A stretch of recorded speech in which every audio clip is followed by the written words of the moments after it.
Hello, everybody, and welcome to the Good Word. I am so happy to have you here today on this wonderful Sabbath day. Um, where to begin? It's been a while since we've done one of these kinds of live streams. Um, which, let me just say, I've been trying to figure out how to balance out the live streaming with the Animal Crossing and the also making sure that you get uplifting content as well. Try and balance that out without doing like 4 streams a week. So you guys aren't like, oh my gosh, he's popping up every single day on my phone. Um,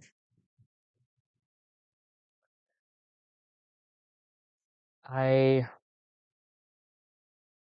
when I woke up this morning, I didn't plan to do this. I didn't plan to stream, but it was after my state conference uh, this morning that I was like, I'm really touched by the spirit right now. Let's do this. And so I'm gonna let light in the room real quick. And I don't have a big bulky microphone on my desk. My microphone is right on my shirt. So isn't that convenient? It means you can hear every little rustle or movement that I make, but it's a sound bar for when I'm watching movies and stuff.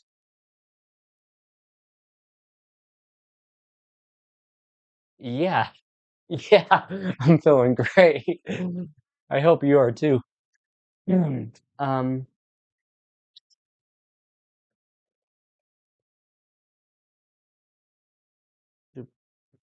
no, no, I'm not gonna get distracted. So it was after my.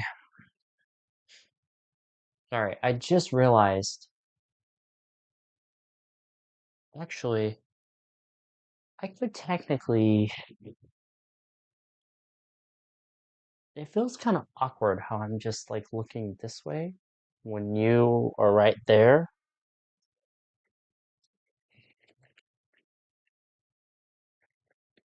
So maybe I'm working with a laptop right now. Um, oh my gosh, that is amazing. Congrats. I'm so happy for you. Honestly, it is uh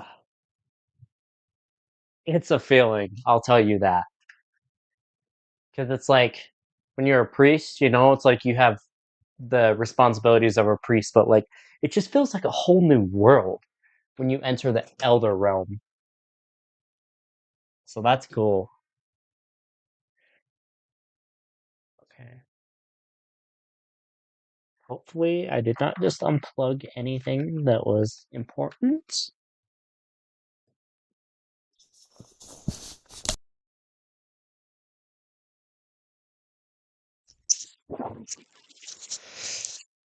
Seem like I'm looking actually at you guys rather than looking somewhere else. I'm just gonna hook a web camera up real quick.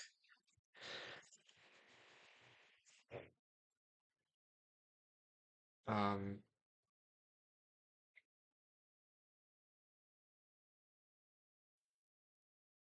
there we go. Whoa, that's blurry. That is blurry. But I just felt like hopping on here today to just talk about some of the impressions I had in my state conference. Um,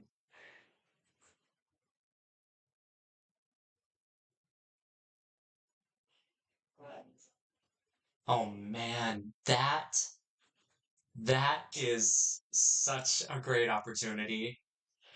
Um, I've heard missions are absolutely uh fantastic.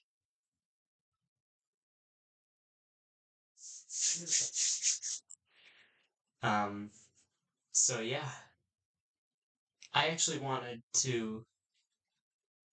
Weird echo. What? Oh, good catch. Okay, thank you. Good catch. It was my web camera that had the volume on. There we go.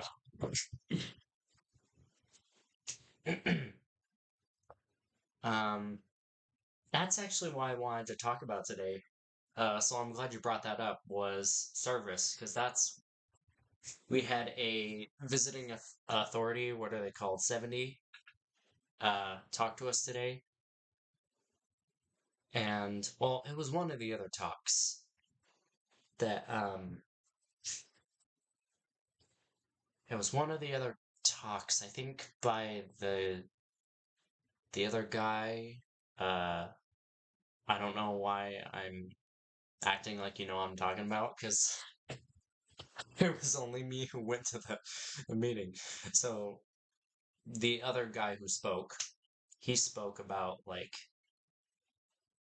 don't give your life away, right? Like while the world is just going crazy right now, just um just trying to get attention with social media. Now, I'm not saying all social media is bad because I'm actually using social media to spread the word.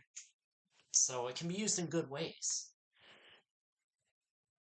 And there are some interesting YouTube channels that I'm subscribed to um, that teach me a lot that I wouldn't know.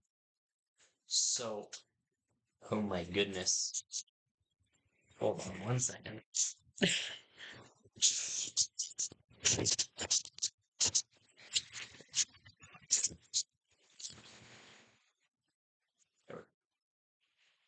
Focus. Okay. Um, but a lot of the world these days, wow, I cannot speak. It has a lot of distracting videos that we want to like waste time on. Um,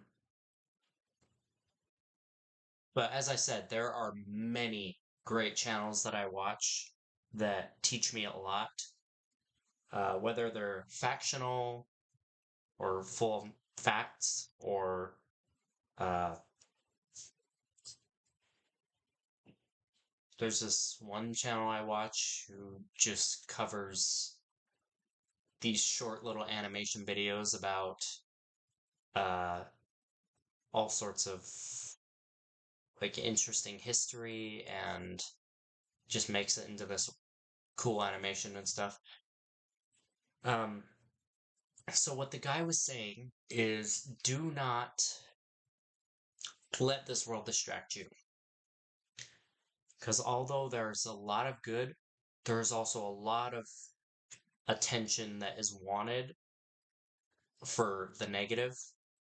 Um, like lots of people are, I guess, not bad when you post something and you're like, ooh, I hope lots of people are able to see it. But when you do it for the wrong reason, that's when it becomes like a trap, right? Um, because I cannot tell you how many things that I have looked at and been like, oh, this looks good. This looks interesting. Or this looks like it could benefit my knowledge. And then it totally backfires and is something useless. And I'm like, okay. Right? So, um, the things are, the thing is, like, service is what I wanted to get to today. Hello. um, service is what I wanted to get to today, and hopefully I can give a good impression on it. So the guy in my state conference before the 70, he spoke about, I already forgot. It was like not giving your life away to Satan or putting your trust in him, but rather putting your trust in God, because God has a plan for you. Like, he did not just create you and be like, okay, you will do nothing, you will do something, you'll do everything. Like, no. Even if we feel like we do not have a purpose now, we do. We just don't know what it is. Um,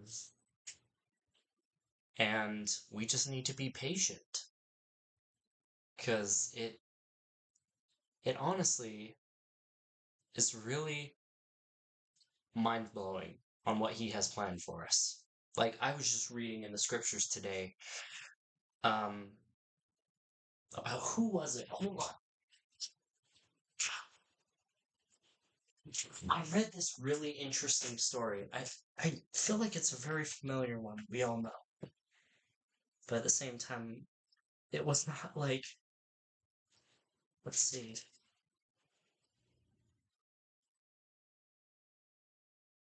I don't want to lose my spot.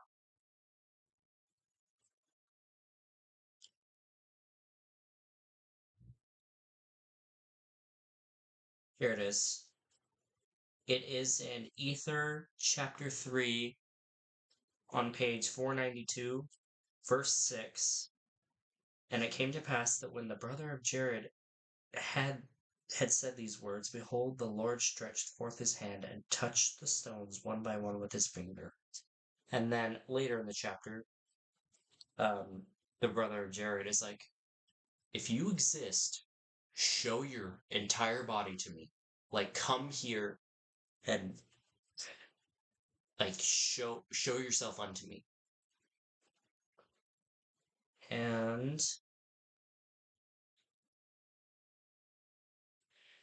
let's see. And the Lord said unto him, believest thou the words which I shall speak?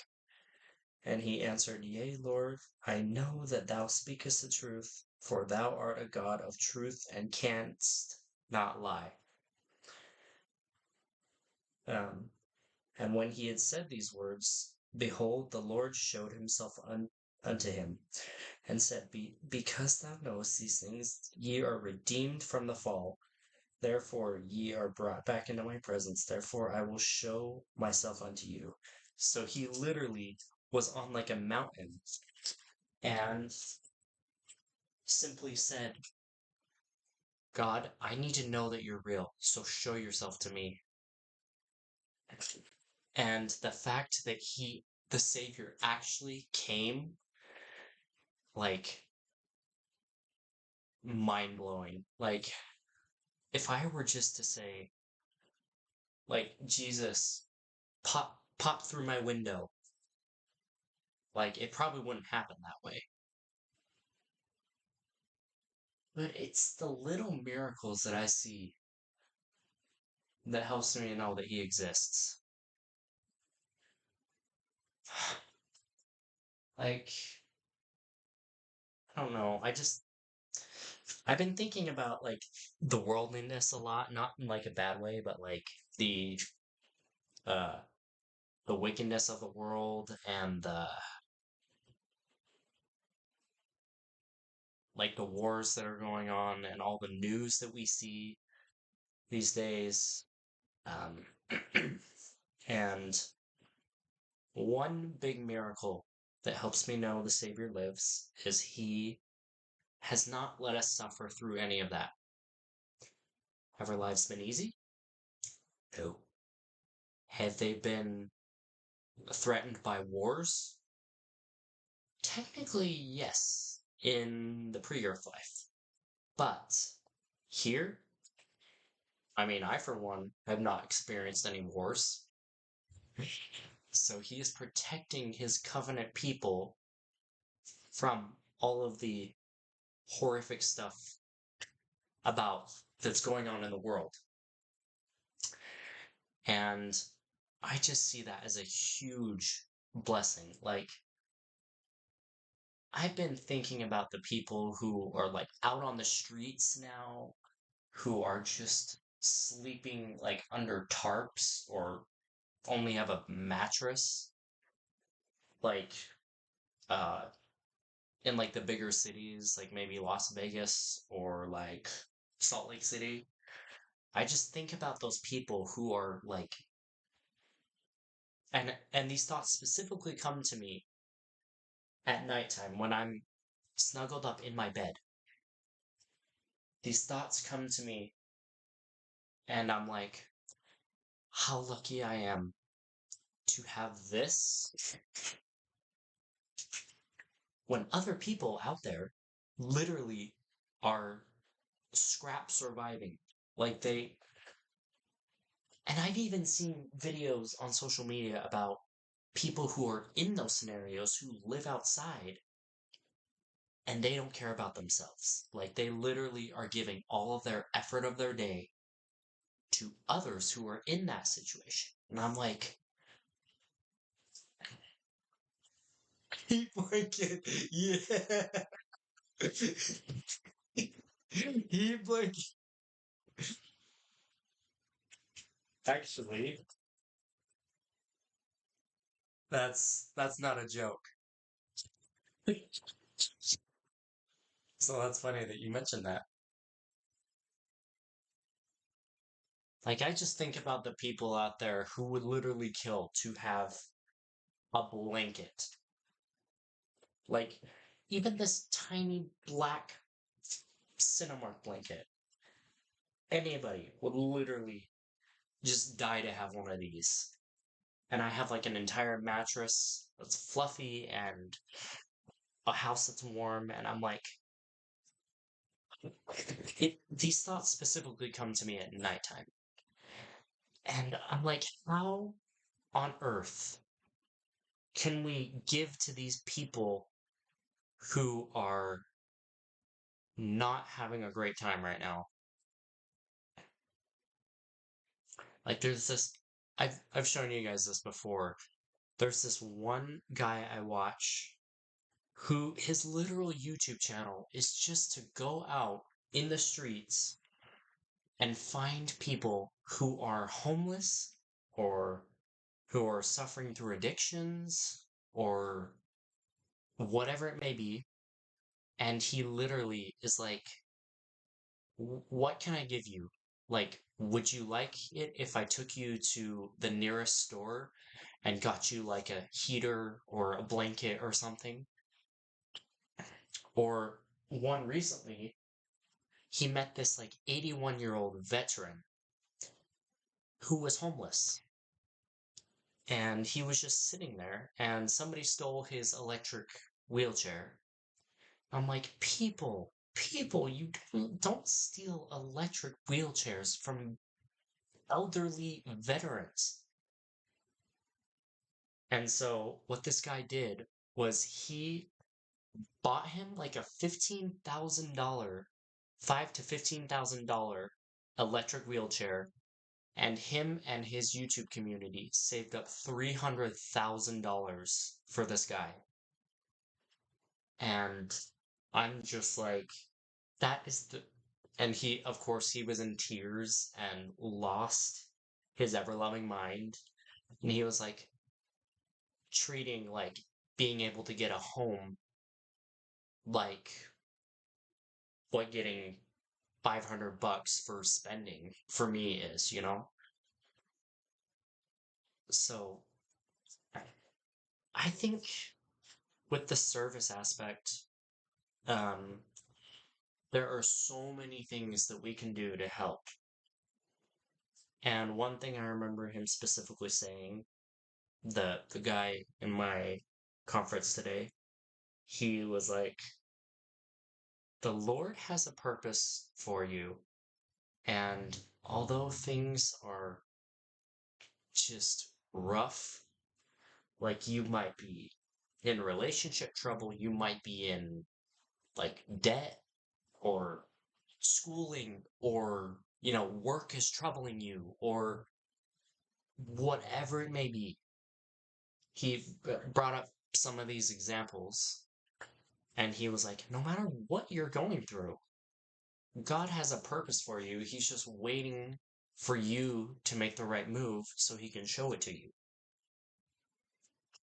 And for me personally, I've been thinking about that ever since I left that church building today. Service. What can I do? And things are just really confusing right now in life. But hearing that made it so I can literally just, and I know I've said literally a lot, but I'm just trying to emphasize that I can just go straight forward, and it doesn't matter if I am in the lowest of the low of life. Um,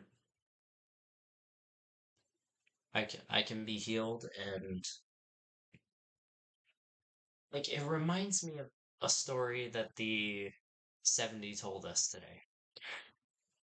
So there was this, and this is like an actual story. Um, there was this like baby girl who was born, right? She had it really hard. Her her dad was in jail. Her mom was in prison. Um, there were no grandparents around. And so this 70 was somebody who was invited to be with the baby. And every single time that he walked in the hospital, the waiting room was empty. Nobody was there for this little child who was helpless and didn't know what to do, uh, and depended on an adult to be there. But he said through that,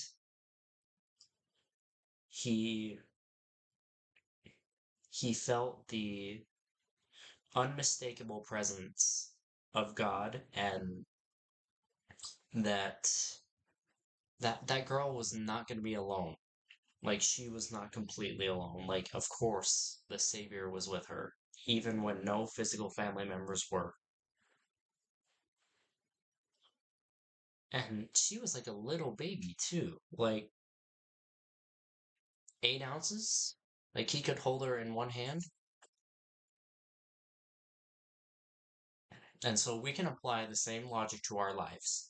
It doesn't matter how dark and dreary or painful our lives get.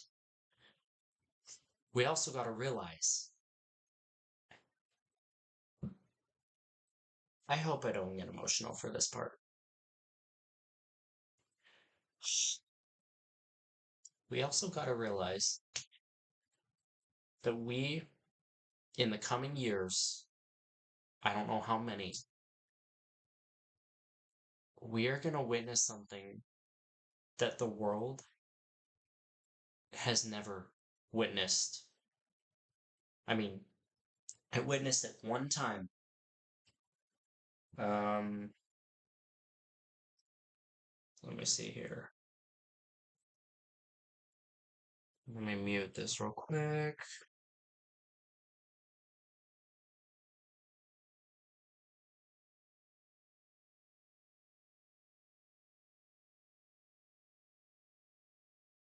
Think about this.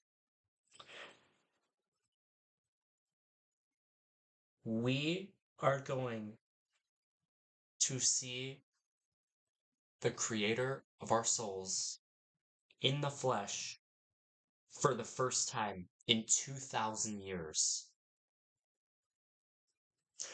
I cannot emphasize how cool of an opportunity that is. Now, it has been a little worrisome to know that like things are gonna have to be at their ugliest of ugly before it happens.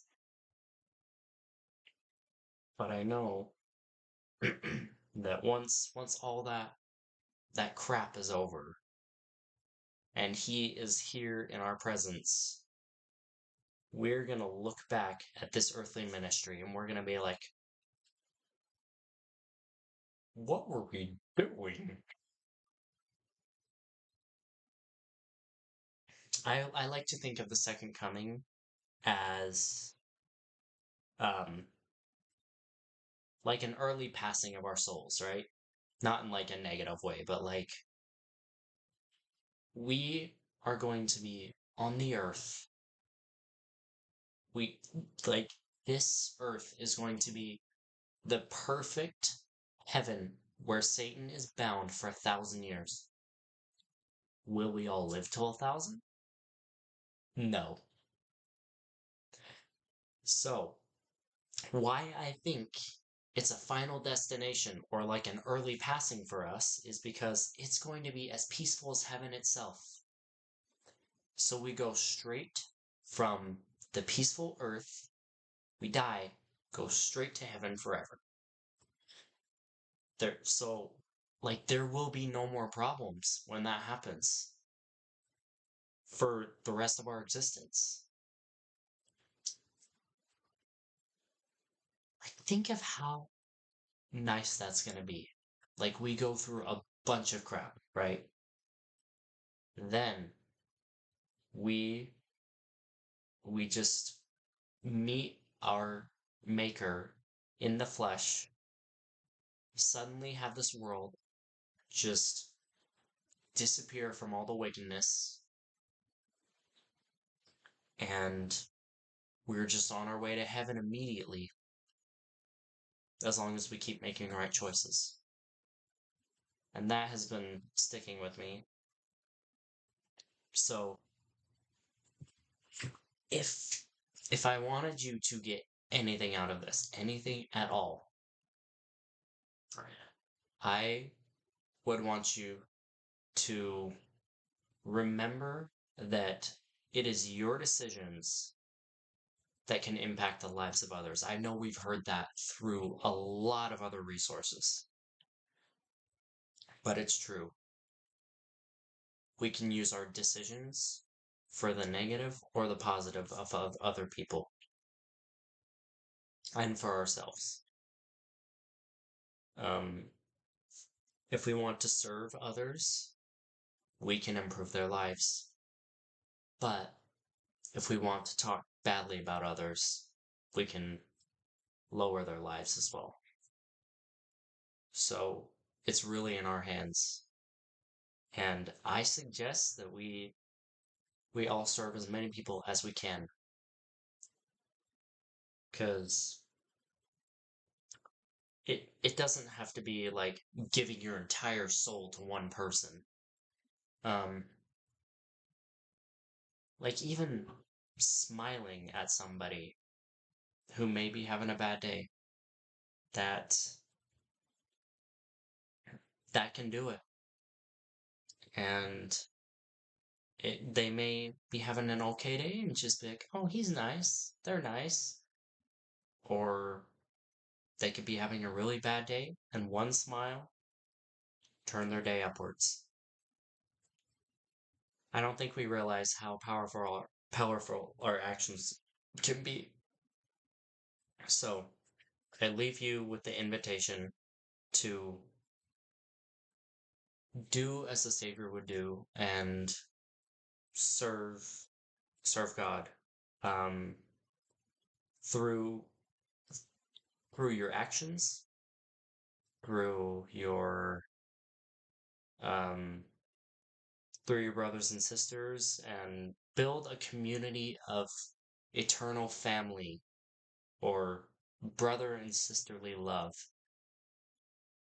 Whether you know them, whether they're your family, they're your friends, or if they're complete strangers off the street, I invite you to invite them into your uh, heavenly family because we are all brothers and sisters. When we came down to earth, if we're not members of the church, we forgot that we're related. But every stranger that you meet on the street, just think of them in the eyes as if they were your blood sister or your blood brother. and treat them as you would want to be treated, and treat them as you would treat your sibling, like your physical sibling in your home. So that's my invitation, and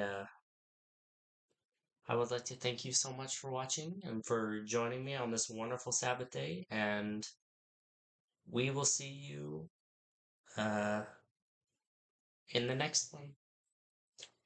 I will get a schedule figured out, or at least some more content posted, whether if it's like an Animal Crossing live stream, which by the way, that is just to that's not meant to be like a let's turn this church channel into a gaming channel. Like that is a uh just a relaxation space where you can come decompress. Uh let's see. Do I still have the text? Yeah, I do. This is the text that goes up on. It says, "Welcome. This stream can be used for sharing favorite scriptures or inspirational messages. Any questions or comments you may have, as long as they're stream or church appropriate, of course. A place to kick back and relax, a learning space. The game we're playing is very educational. Um, and then just the making sure that we follow the rules, like no toxic language or bullying, no inappropriate comments, respect others. It's not meant to be like a casual gaming. It's meant to be like a relaxation space where you can just decompress from your week. Or if you feel like you want to share something, share it, bring it. Because most of what we want to share is on our at our fingertips anyway.